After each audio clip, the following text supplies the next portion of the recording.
So I think it's interesting because we always get the conversation around black box and people getting comfortable with that approach, and I think we just talked about that. But I think also with the sort of less sophisticated investor, particularly when it comes to AI and machine learning, rather than necessarily investing per se, we get a lot of investors asking questions like, well, what is it that made the algorithm choose, to go long on Apple, for example? That they're looking for a simple answer, that is, oh well, this particular metric was higher, and we saw this trend. And actually, the reality of finance, whether we, you know, regardless whether you use machine learning or not, is that it's, there's a lot of non-linear correlations and things to consider that are more complicated than a human brain can really understand. And even when we look at things like farmer French and the factors that people are familiar with, they are simplifications of the reality of why things move, um, it's something that humans can grab hold of and make it easier to understand. But the reality of the finance is there's way more noise and it's more complicated than that. And then that's where machine learning plays a part. Martin, I don't know if you have anything to add to that.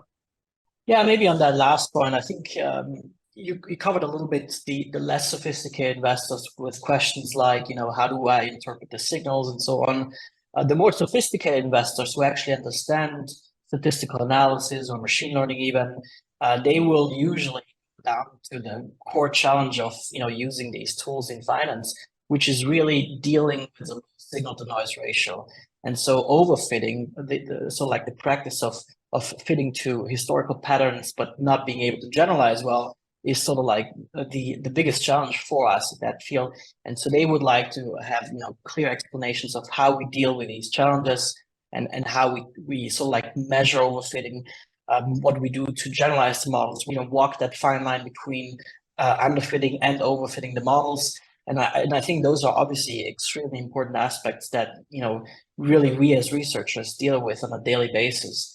And to Mike's point, it's absolutely crucial that we use the right statistical technique for the problem at hand. So as Mike mentioned before, when we have very large data sets, such as text data and so on, it absolutely makes sense to use a very sophisticated natural language processing model, such as ChatGPT and so on. However, when it comes down to a lot of financial data, sort of like consist of price data, price information that perhaps you don't have a large history of, and your universe of stocks may be limited for a specific data set. And in addition to that, you don't have many updates or what we call independent samples.